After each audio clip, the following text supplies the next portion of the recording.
Life Audio. The Bible Study Podcast, episode 894. Today, the Bible Study Podcast continues the study of the intertestamental period and First Maccabees, completing chapter 6.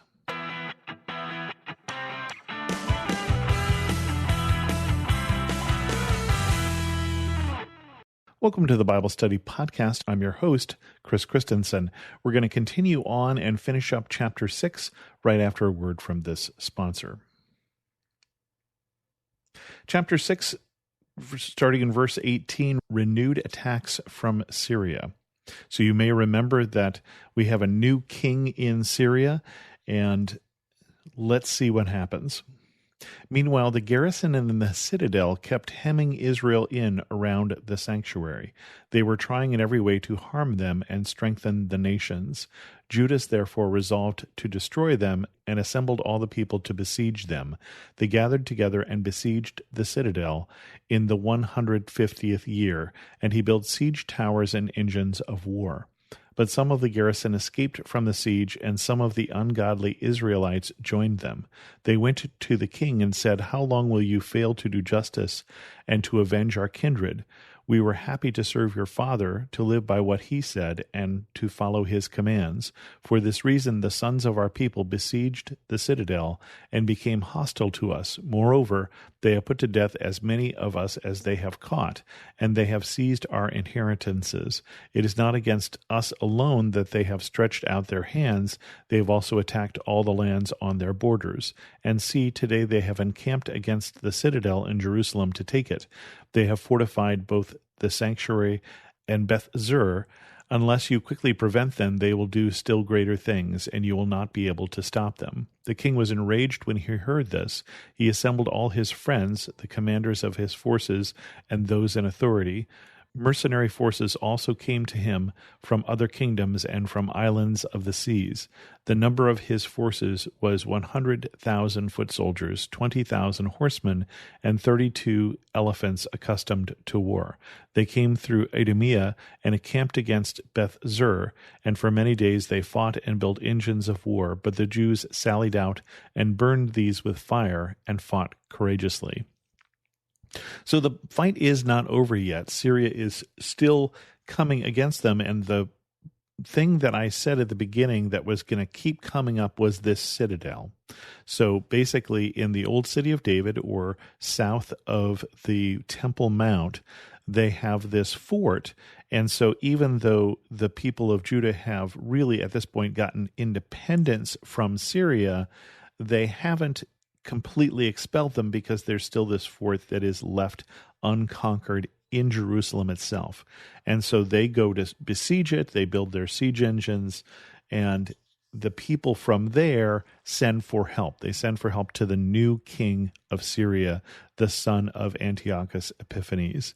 And he comes with a great big army with over 100,000 soldiers. And this battle starts at Beth-zur. Continuing on, the battle at Beth-Zachariah. Then Judas marched away from the citadel and encamped at Beth-Zachariah, opposite the camp of the king. Early in the morning the king set out and took his army by a forced march along the road to Beth-Zachariah, and his troops made ready for battle and sounded their trumpets. They offered the elephants the juice of grapes and mulberries to arouse them for battle. They distributed the animals among the phalanxes. With each elephant they stationed 1,000 armed men with coats of mail and with brass helmets on their heads, and 500 picked horsemen were assigned to each beast. These took their position beforehand wherever the animal was. Wherever it was, they went with it, and they never left it. On the elephants were wooden towers, strong and covered. They were fastened on each animal by special harness, and on each were 4 armed men who fought from there, and also its Indian driver. The rest of the cavalry were stationed on either side, on the 2 flanks of the army, to harass the enemy, while being themselves protected by the phalanxes. When the sun shone on the shields of gold and brass, the hills were ablaze with them, and gleamed like flaming torches. Now a part of the king's army was spread out on the high hills, and some troops were on the plain, and they advanced steadily and in good order. All who heard the noise made by the marching of the multitude, and the clanking of their arms trembled, for the army was very large and strong. But Judas and his army advanced to battle, and 600 of the king's army fell. Now Eleazar, called Avaron, saw that one of the animals was equipped with royal armor. It was taller than the others, and he supposed that the king was on it. So he gave his life to save his people and to win for himself an everlasting name. He courageously ran into the midst of the phalanx to reach it. He killed men right and left, and they parted before him on both sides. He got under the elephant, stabbed it from beneath, and killed it, but it fell to the ground upon him, and he died. When the Jews saw the royal might and the fierce attack of the forces, they turned away in flight. So we've got this huge army that's coming, and it talks about the phalanxes and the elephants. So first of all, for those of you who are not familiar with ancient warfare, phalanx was the common way that a Greek army was composed, and it's basically a bunch of spears. It's people with a shield and with very long spears, and they basically form this almost porcupine effect of spears going out in every direction, and so they're difficult to attack. They're a close formation, and they've got one around the different elephants, and they've got a platform on the elephants with 4 soldiers on each. Well, those 4 soldiers, it doesn't say here, but usually would be archers. And so they're on this elevated platform so they can shoot down into the army around them.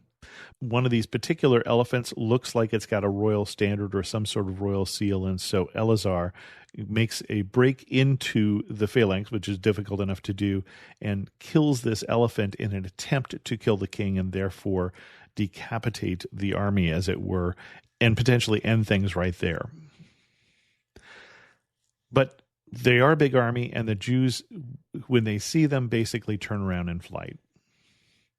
The siege of the temple. The soldiers of the king's army went up to Jerusalem against them, and the king encamped in Judea at Mount Zion. He made peace with the people of Beth-zur, and they evacuated the town because they had no provisions there to withstand a siege, since it was a sabbatical year for the land.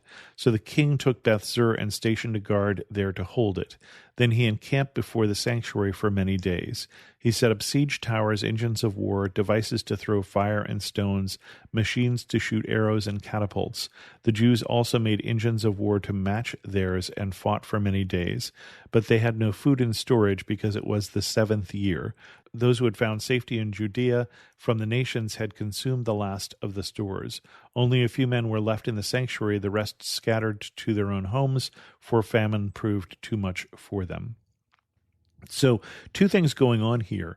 When you have a siege, it means they have surrounded you, and they're basically either going to try and starve you out, or they're going to have to break down your walls, and that's what the siege engines are for. So these are going to be battering rams, they're going to be towers that can go over the walls, they're going to be catapults, they're going to be ballistas, which can shoot big arrows. All of these sort of engines of war thing are being built on both sides, with things being shot back and forth. But the problem was that this was the 7th year. This was the sabbatical year. And for those who don't remember, in the law, the idea was in the sabbatical year, you needed to give the land a rest. And basically, we still do this today in the sense you let fields lie fallow, or you grow other crops on them so that rejuvenates them, so you're not just taking all of the nutrients out of the soil. When the law was created, when God told them to have a sabbatical year, he didn't tell them anything about nutrients or things like that, but he just gave this proclamation that every 7 years you let the fields lay fallow, let them be unplanted. And so you've stored up things from previous years getting ready for this 7th year. But because it's the 7th year, they don't have as many supplies. And also remember that in the last chapter, they'd gone off and they'd rescued the Jews who were in Galilee and the Jews who were in Gilead. That means there are more mouths and less food. And so the problem here is they're running out of food. They have a famine.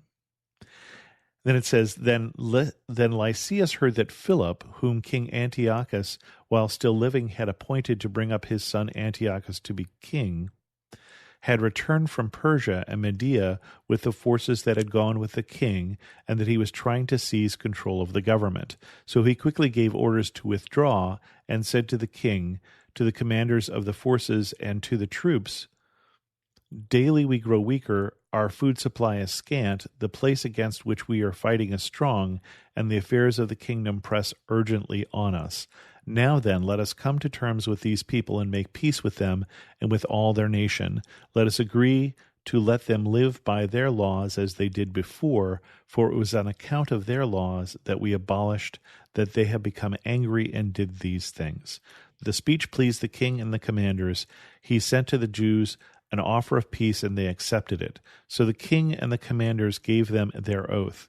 On these conditions, the Jews evacuated the stronghold, but when the king entered Mount Zion and saw what a strong fortress the place was, he broke the oath he had sworn and gave orders to tear down the wall all around. Then he set off in haste and returned to Antioch.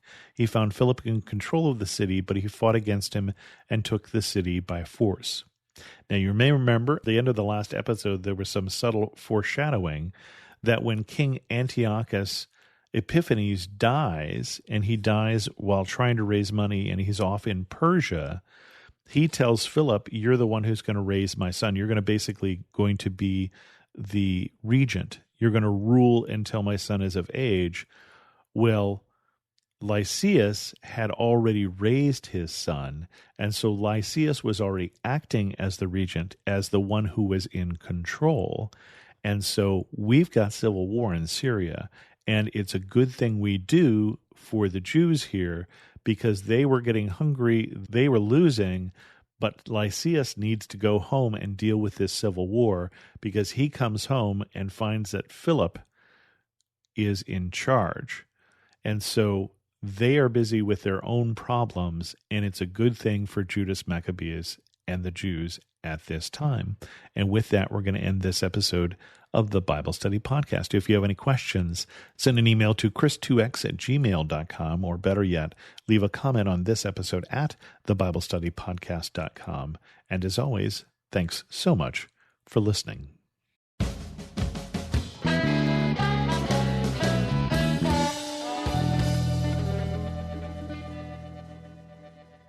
I want to take just a second to thank the team at Life Audio for their partnership with us on this podcast. If you go to lifeaudio.com, you'll find dozens of other faith-centered podcasts in their network. They've got shows about prayer, Bible study, parenting, and more. Rejoice always. Pray without ceasing. Give thanks in all circumstances. God invites us to cultivate thankful hearts by turning our eyes toward Him in good times and bad. To listen to more Abide Christian meditations, just go to lifeaudio.com or search your favorite podcast app for Abide Christian Meditation. You can also download the Abide app for more biblical meditations at abide.com.